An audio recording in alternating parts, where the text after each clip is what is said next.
واجب کے لیے جو ہر حمد کے لائق ہے، واہ واہ واہ واہ، اور درود و سلام ان ہستیوں پر جنہیں پیدا کرتے ہی خود پیدا کرنے والا درود میں مصروف ہو گیا۔ واہ واہ واہ واہ،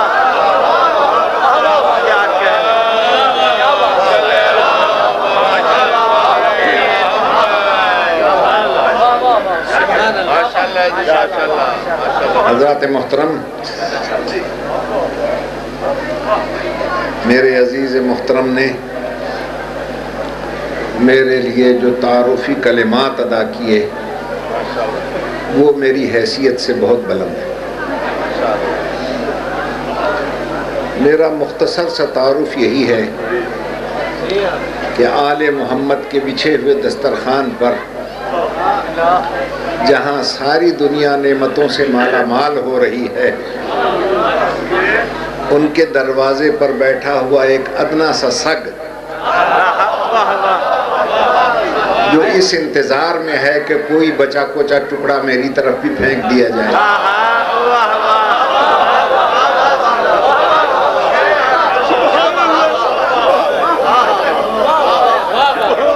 بس اس سے زیادہ میری کوئی حیثیت نہیں۔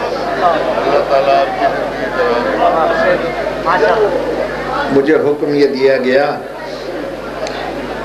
کہ قرآن اور اہل بیت کے متعلق میں کچھ عرض کروں۔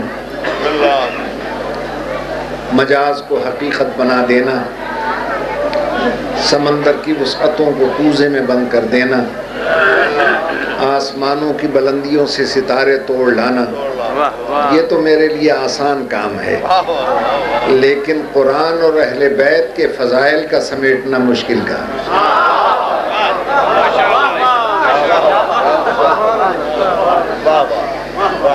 اس لیے کہ وہ اہل بیت صدق و صفا جن کی کائنات ہیں، علم و یقین جن کے خزانے ہیں، خدا رسانی جن کا نصب العین ہے، صحف انبیاء جن کے فضائل کی تمہید ہیں،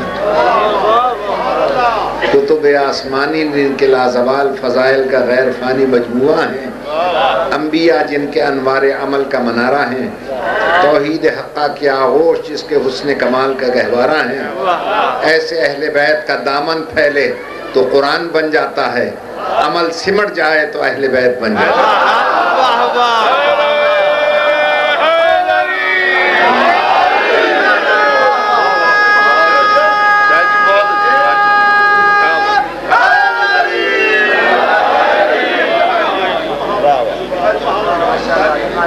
بزرگان محترم، خدائی گورنمنٹ، اللہ کی سلطنت اس دنیا میں کچھ بندوں کو جو عہدے عطا کرتی ہے،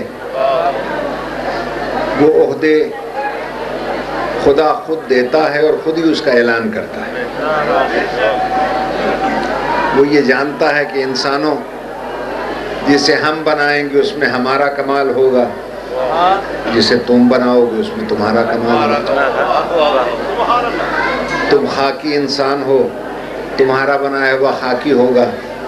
ہم نور السماوات والارض ہیں، ہمارا بنایا ہوا نور ہوگا۔ تم بے اختیار ہو، تمہارا بنایا ہوا بے اختیار ہوگا۔ ہم صاحب اختیار ہیں، ہمارا بنایا ہوا احمد مختار ہوگا۔ تم مشکلات میں پھنس جاتے ہو، تمہارا بنایا ہوا مشکلات میں پھنستا رہے گا۔ ہم حلال مشکلات ہیں، ہمارا بنایا ہوا مشکل کشا ہوگا۔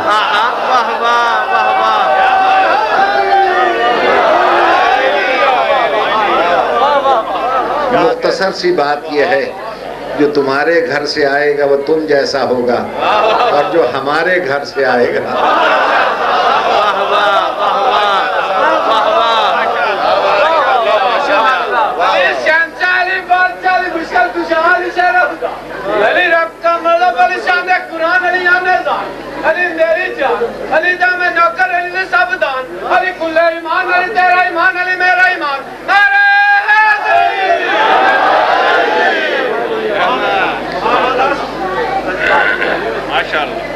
مجھے افسوس ہے میں اپنی نقاہت کی وجہ سے زیادہ گفتگو تو کر نہیں سکتا، اور میں تو صرف اس دربار میں ان شہزادیوں کا شکریہ ادا کرنے حاضر ہوتا ہوں جنہوں نے میرے کٹتے ہوئے پاؤں کو بچا لیا، ورنہ ڈاکٹروں نے تو فیصلہ کر دیا تھا کہ پاؤں کاٹ دیے جائیں۔ شوگر کا زخم تھا، بڑا زبردست زخم۔ میں نے طواف کیا اور اپنا ماتھا اس در پہ زور سے مارا اور رگڑا کہ تانا دیں گے بت کے مسلم کا خدا کوئی نہیں، تانا دیں گے بت کے مسلم کا خدا کوئی نہیں۔ جب میں واپس گھر پہنچا تو میڈیکل سائنس کے سارے ڈاکٹر حیران ہو گئے، نہ زخم تھا نہ اس کا نشان تھا۔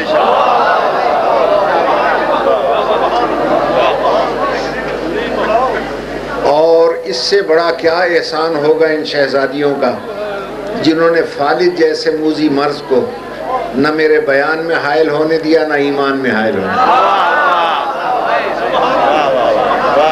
گویا آج بھی یہ شہزادیاں دنیا کو بتلانا چاہتی ہیں کہ جب ہمارا ایک ادنا نوکر فالد جیسے موذی مرض سے متاثر نہیں ہو سکتا تو خود ہمارا معصوم نانا ذرا سے بخار کی حرارت سے اس کا دماغ کیسے متاثر ہو سکتا ہے۔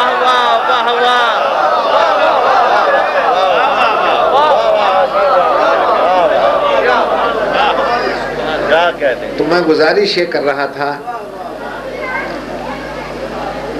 کہ خداوند عالم نے یہ کرم کیا، یہ احسان فرمایا، اور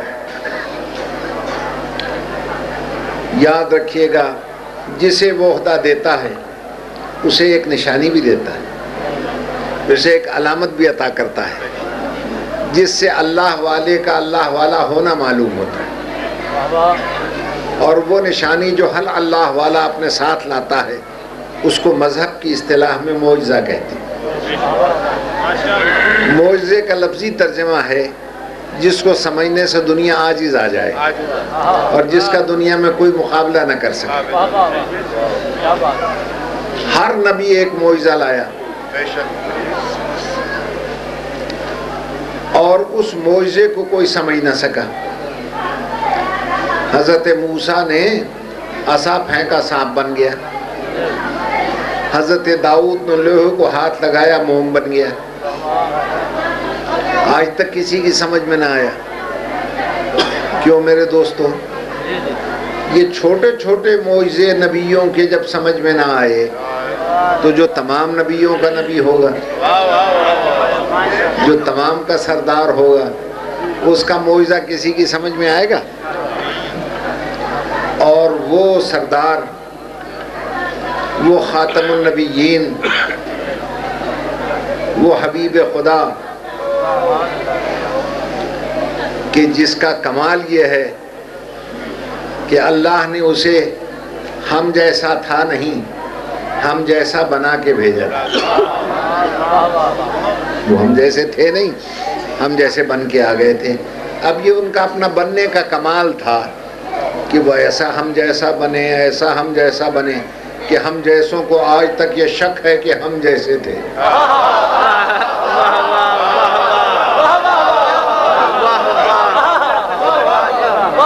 اب یہ اس کے بننے کا کمال تھا، حالانکہ نہ وہ عقلی اعتبار سے ہم جیسے تھے، نہ منصب کے اعتبار سے ہم جیسے تھے، نہ دیکھنے میں اعضاء کے اعتبار سے بھی ہم جیسے نہیں تھے۔ دیکھنے میں ہمارے ہاتھ اور ان کے ہاتھ ایک جیسے لگتے ہیں، مگر زمین و آسمان کا فرق ہے۔ ہمارے ہاتھ جب چاہے کوئی مروڑ کے 2 گھونسے مار کے توڑ دے، اس کے ہاتھ وہ ہیں اشارہ کرے تو بادل آ جائے، چاند کو دکھلا دے شق ہو جائے، ابو جہل کو دکھلا دے چہرہ فق ہو جائے۔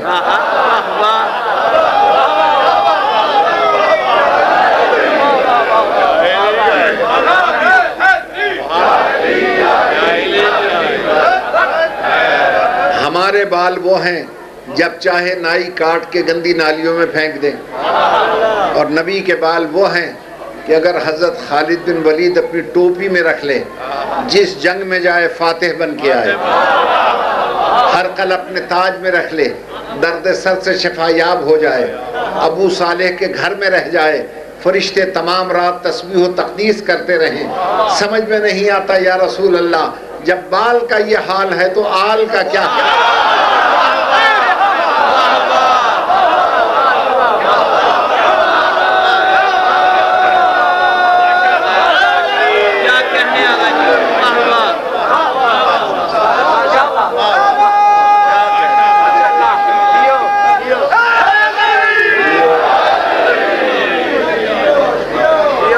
ہمارے دانت وہ ہیں جب چاہے کوئی بس میں، ٹرین میں، لاری کے اڈے پر کوئی ہاتھ کی انگلی میں دوا لگا کر نکال کے باہر پھینک دے، اور مزے کی بات یہ ہے درد والا وہیں رہتا ہے، صحت مند نکل جاتا ہے۔ اور نبی اکرم کے دندان مبارک وہ ہیں کہ اگر اندھیری کوٹری میں مسکرا دیں تو ام المومنین حضرت عائشہ کو گمشدہ سوئی مل جائے اور جناب خدیجۃ الکبریٰ کو یک سوئی مل جائے۔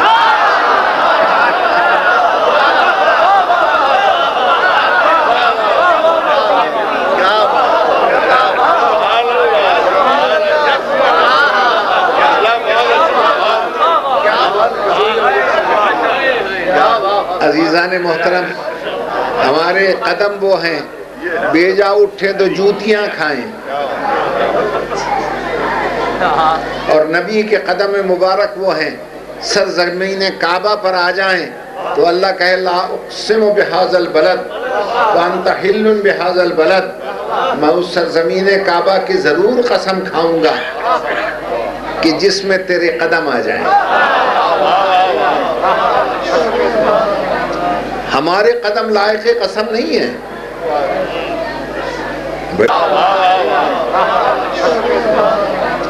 ہمارے قدم لائق قسم نہیں ہیں۔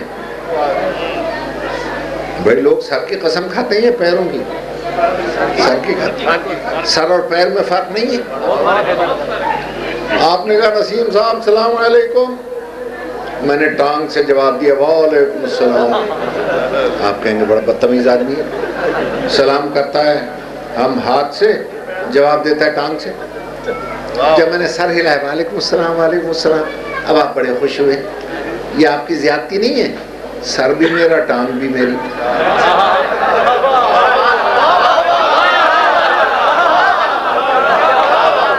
دونوں ایک ہی جسم میں رہنے والے ہیں، لیکن ٹانگ تو قابل رحم ہے بیچاری، میرے پیٹ کو، کمر کو، سر کو، اوج کو، بوجھ کو لادے لادے نہیں پھرتا، تو آپ کو بوجھ اٹھانے والے سے کیوں نفرت ہے؟ نہیں،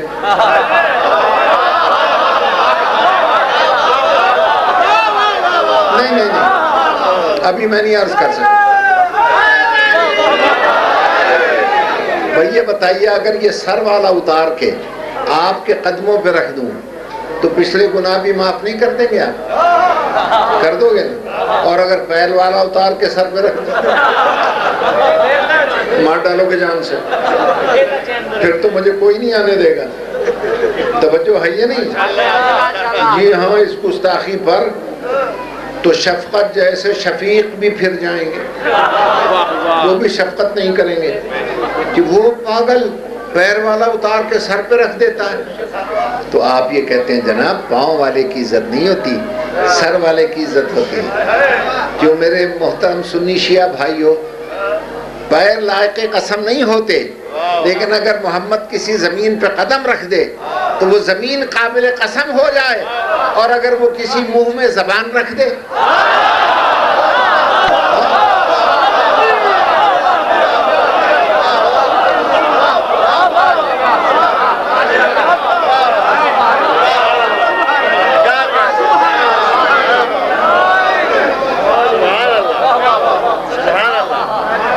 توجہ ہے یہ نہیں؟ اور یہ منظر دیکھنا ہو تو پہلا منظر ملے گا کعبے میں، رجب کی 13 تاریخ کو جب پیغمبر نے اپنے ہاتھوں پہ بھائی کو اٹھایا اور چاہا کہ اس کا منہ چوم لوں، منہ جیسے ہی چومنا چاہا، علی نے ہمک کر ننھے ننھے معصوم ہونٹوں سے پیغمبر کی زبان قابو کر لی۔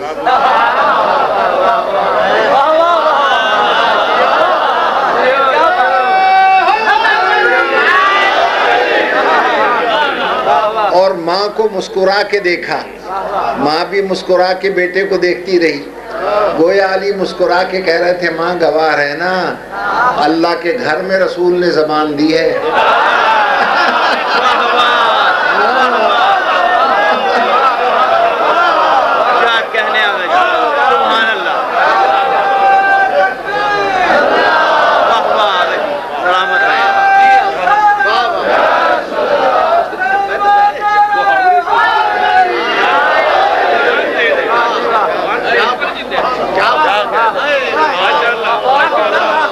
توجہ ہے صاحبان؟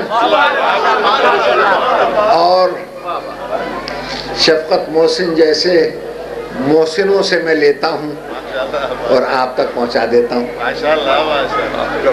توجہ ہے یا نہیں؟ بڑا پن نہیں بھائی، جاپان میں جیسے گاڑیاں ریکنڈیشن ہوتی ہیں، میں آپ کی پنجابی زبان کو ریکنڈیشن کر کے اردو میں پیش کر دیتا ہوں۔ عزیزو، علی نے رسول کی زبان چوس لی، اور جو عفت، عصمت، حکمت، شرافت، انسانیت کا جوہر چوسنا تھا وہ علی نے سب چوس لیا۔ اب ایک آواز آئے گی تو اپنی آنکھ سے دیکھ رہا ہے، میں اپنی آنکھ سے دیکھ رہا ہوں، تو نواسا دیکھ رہا ہے، میں بانی لا الہ دیکھ رہا ہوں۔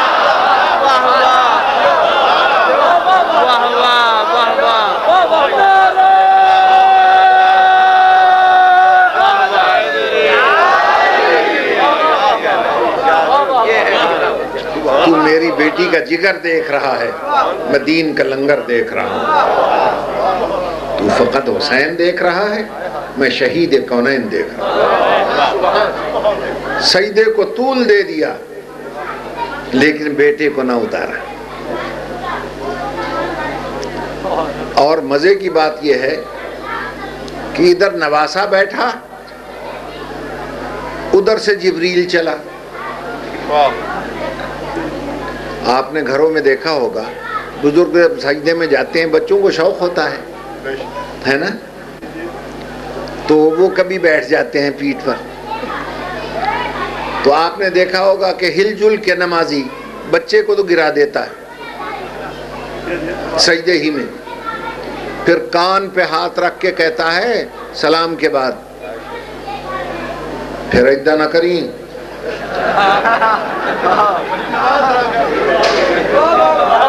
اے اللہ دی نماز آ، میرا چیلنج ہے، آپ چھوٹی سے چھوٹی اور جھوٹی سے جھوٹی کسی روایت میں دکھا دیں کہ پیغمبر نے نواسے سے کہا آئندہ نہ کریں۔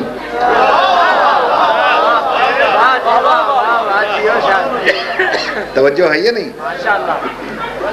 اب آپ اگر ایسا منظر دیکھیں، بچے کو سنبھالیں گے یا نمازی سے کچھ کہیں گے؟ بچے کو سنبھالیں گے نا، کہ بیٹا آ میں تجھے ٹافیاں لے دیتا ہوں، یہ نماز پڑھ رہے ہیں۔ اب میں دیکھنا یہ چاہتا ہوں جبریل جو آیا ہے یہ نمازی سے کچھ کہتا ہے، یہ بچے سے کچھ کہتا ہے۔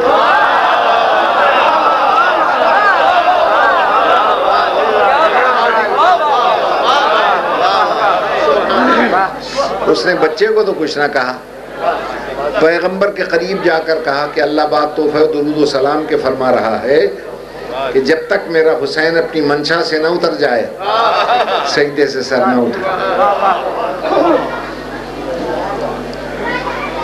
قبلہ بزرگ محترم جناب محسن صاحب، لوگوں کو جبریل کے آنے پہ تعجب ہے، مجھے اس کے جانے پہ تعجب ہے۔ پہلی چیز تو یہ ہے آیا کیوں؟ نبی کو پتہ نہیں ہے؟ اگر ہم جیسا ہوتا نبی اسے پتہ چل جاتا۔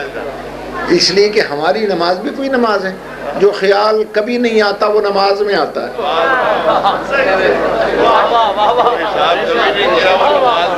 توجہ ہے یا نہیں؟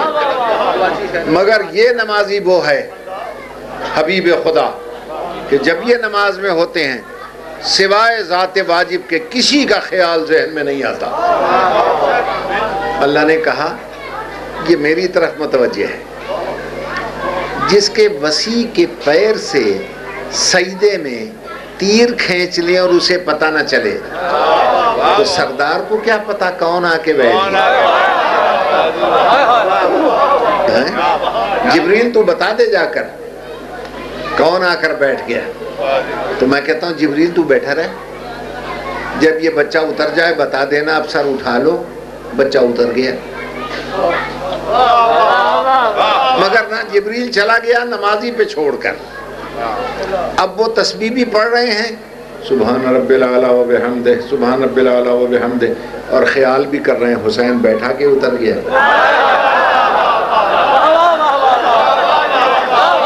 اچھا بیٹھا ہے، پھر کہا سبحان رب الاعلی و بحمدہ، سبحان رب الاعلی و بحمدہ، پھر سوچا بیٹھا کہ اتر گیا، بیٹھا سبحان رب الاعلی و بحمدہ، سبحان رب الاعلی و بحمدہ۔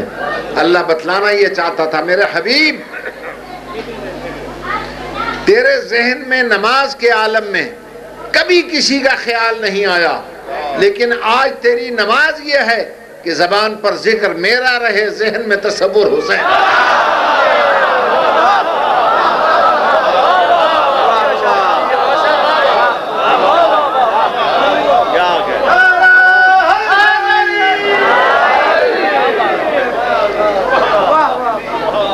اور جب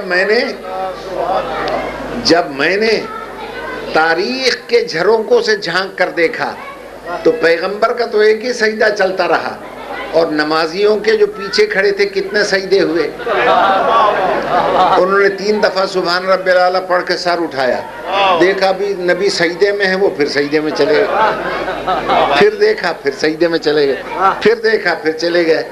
اللہ نے جبریل سے کہہ کر یہ آواز دی کہ اے نمازیو، آج تمہاری نماز یہ ہے کہ سر اٹھاؤ، حسین کی زیارت کرو اور سر جھکا دو۔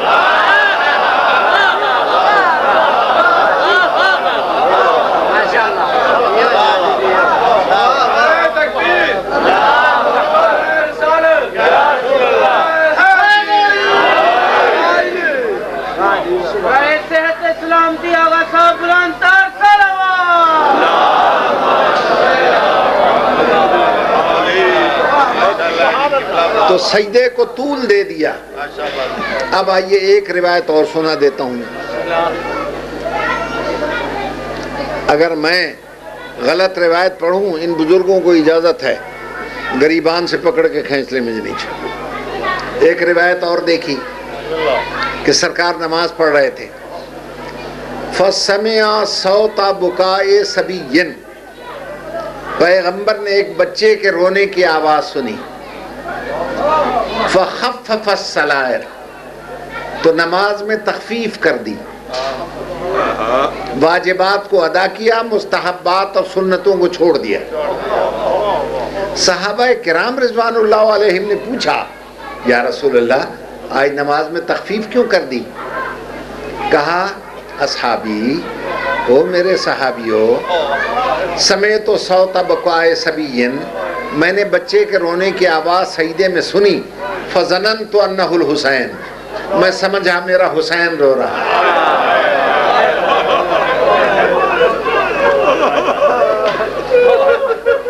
تو میں نے نماز کو مختصر کر دیا۔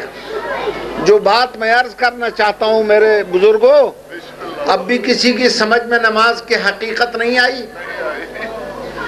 حسین کی وجہ سے ایک جگہ نماز کو طویل کر دیا، آواز سن کر ایک جگہ حسین کی نماز کو مختصر کر دیا، تو اب بھی سمجھ میں نہیں آیا۔ رسول بتلانا چاہتے تھے نماز نام ہے مرضی حسین کا، اگر حسین کی مرضی طول میں ہے تو طول دے دو، اور اگر حسین کی مرضی تخفیف میں ہے تو نماز میں تخفیف کر